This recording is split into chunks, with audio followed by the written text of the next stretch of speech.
జనభేరి న్యూస్కి స్వాగతం. నన్నుగానే చూడండి, ఇతరులతో పోల్చకండి. ప్రజాసేవ చేయడానికి వచ్చాను. అభివృద్ధి అంటే ఏమిటో చేసి చూపిస్తాను. చిత్తూరు పార్లమెంట్ సర్వతోముఖాభివృద్ధి నా అజెండా. పరిశ్రమల కల్పనకు పాటుపడతా.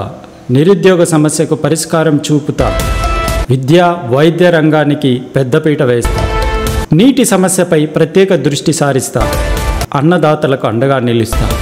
మీట్ ది ప్రెస్లో ఎన్డీఏ కూటమి చిత్తూరు పార్లమెంట్ అభ్యర్థి దగ్గుమల్ల ప్రసాదరావు. దళిత ఎంపీలుగా ఏం చేయాలని విమర్శ చేస్తాం. చర్చించుకుంటారు. ఎంపీలుగా అధికారం ఎవరు అధిష్టానం అనేది బాగా స్పష్టంగా కనిపిస్తాం. ప్రచారం బాగా జరుగుతుంది. మీరు ఏ విధంగా చెప్పారు? మీరు నాకు సంబంధించిన వరకు ప్రసాదరావుగా మాత్రమే చూడండి. నాకు సంబంధించిన వరకు నాకు రిఫరెన్స్ లేదు. నేను ఎక్కడ పర్ఫామ్ చేయలేదు. ఇది నా ఫస్ట్ టేక్. ఎంపీగా ఫస్ట్ టైం వచ్చాను. నన్నుగా చూడండి.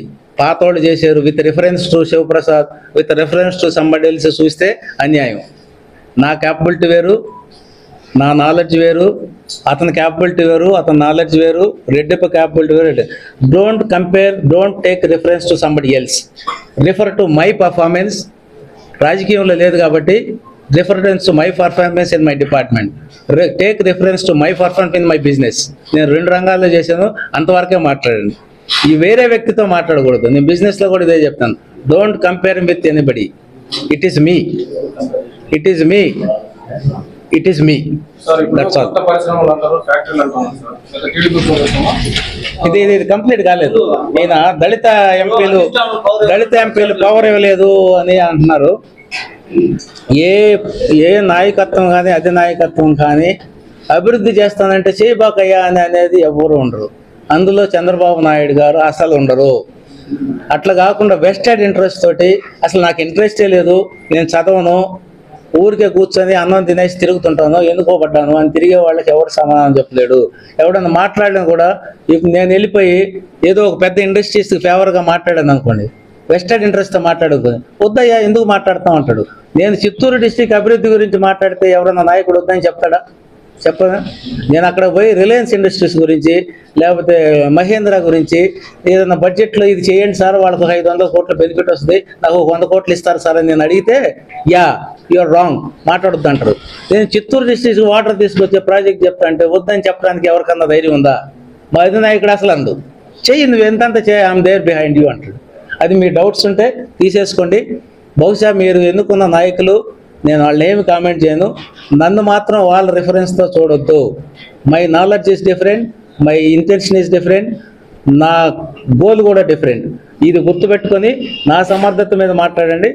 2-3 ఏళ్ల తర్వాత మాట్లాడండి. Your performance for last 2 years is bad అని చెప్పండి, లేకపోతే your performance for last 2 years is good అని చెప్పండి. I accept. Now I don't have a reference to make. కాబట్టి ఇట్లాంటివి వద్దు. నాకైతే ఐఎమ్ కాన్ఫిడెంట్. నేను చెప్పిన ప్రతి ఒక్కటి ఇంప్లిమెంట్ చేస్తానని నాకు కాన్ఫిడెన్స్ ఉంది. ఇఫ్ నాట్ హియర్, సెంట్రల్ గవర్నమెంట్లో నాకున్న ప్రతి ఇన్స్టిట్యూషన్ తెలుసు. నాకు ఏ ఇన్స్టిట్యూషన్ నుంచి నాకు సోర్స్ అవుట్ చేయాలో తెలుసు, ఏది మాట్లాడాలో తెలుసు, పార్లమెంట్లో ఏ మినిస్ట్రీని కాంటాక్ట్ చేయాలో తెలుసు. కాబట్టి నేను ఖచ్చితంగా చేయగలను అనుకుంటున్నాను. మీరు చెప్పిన రిఫరెన్స్ ఉన్న మినిస్టరు ఎవడన్నా సెంట్రల్ గవర్నమెంట్ మినిస్టర్ని ఒక్కసారి కలిసినట్టు మీరు ఎక్కడన్నా తీపి చూపించండి. వాళ్ళ రిజిస్టర్లో పోయి కలిసి మాకు ఇది కావాలి అని చెప్పి ఏదన్నా ministry, finance, textiles, irrigation, foreign ministry, any ministry central గవర్నమెంట్కి వెళ్ళి వీళ్ళ నోట్ ఏమైనా ఉందా, నేను కలవాలనుకుంటున్నాను అని ఎవరన్నా ఇండెంట్ ఉందేమో మీరు నాకు తీసుకొచ్చి చూపించండి. 2 ఏళ్ల తర్వాత నేను ప్రతి మినిస్ట్రీలో నా ఇండెంట్ ఉందని మీకు రికార్డు చూపిస్తా. పలానా ఆయన వచ్చి ఈ మినిస్ట్రీలో అడిగాడు నన్ను, పలానా సబ్జెక్ట్ కొట్టి మన మినిస్టర్ డ్రా చేస్తారు. నేను కలవగానే పలానా ఎంపీ కలిశాడు, ఈ వాంటెడ్ దిస్ సబ్జెక్ట్స్ అని మినిస్టర్ డ్రా చేస్తారు. అవన్నీ రికార్డు మీకు చూపిస్తా. ఓకే, అందుకని have confidence, elect me. I'm going to do all this. What I speak, it is true. When I'm serious, I expect you to be serious. This is the principle. That's all. మీరు senior జర్నలిస్ట్గా మీకు అవగాహన చేస్తారని మాకు కూడా నమ్మకం. Horticulture విద్య గురించి కూడా మాట్లాడారు ఆయన. నాకు అవగాహన ఉంది.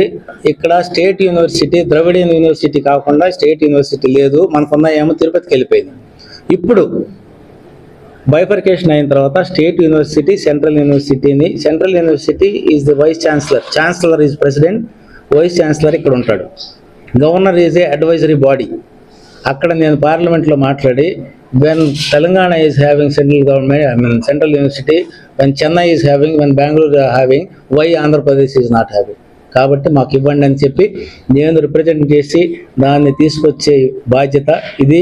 Human resources development, personal and management departments అనేవి చూస్తాయి. వాటిలోకి వెళ్ళి నేను ఆ మినిస్టర్ని కలిసి మా ప్రాబ్లం ఇది అని వాళ్ళని డిస్కస్ చేసేది, సరే తీసుకొచ్చే బాధ్యత నేను తీసుకుంటాను. ఎంతవరకు సక్సెస్ అవుతానో తెలియదు, మేబీ 80%, 90% సక్సెస్ అవుతాను. లేదా ఆయన స్మృతి ఇరానీ లాంటి మినిస్టర్ ఉంటే మన మాట ఇంటదో లేదు, you're a newcomer, what is this అన్న అంటారు. న్యూ కమర్ కాదు, ఎప్పుడు వచ్చావు కాదు, ఏం చేసావు అనేది ఇంపార్టెంట్.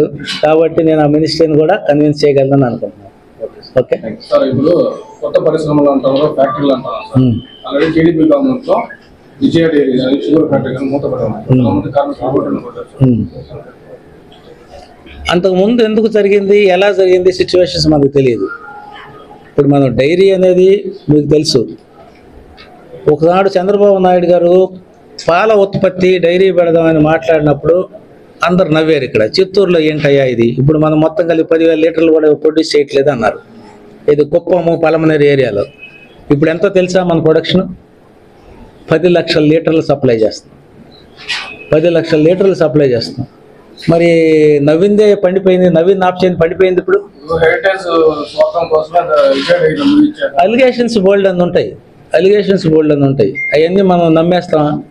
ఇప్పుడు అలిగేషన్స్ చేసేవాళ్ళు ఏముంది, మీరు కూడా లేదని చెప్పొచ్చు, లేకపోతే ప్రతి వాడిని అలిగేషన్, మన డెమోక్రటిక్ కంట్రీ, యూ హ్యావ్ ఎవరి రైట్ టు అలిగేట్. ఏది ఉన్నా లేకపోయినా మీకు రైట్ చేసే అధికారం ఉంది, కాబట్టి అది నిజం కాదు, ఎక్స్ప్లెయిన్ చేసుకోవాలి, స్టాటిస్టిక్స్లోకి వెళ్ళాలి. వెళ్ళిపోతే ఏది ఇండస్ట్రీ ఎందుకు ఫెయిల్ అయింది, అట్లంటే దీనికి ఎందుకు పోయింది, మరి మన మిల్క్ దాన్ని తీసుకుపోయి అమూల్కి ఎందుకు ఇస్తున్నారు?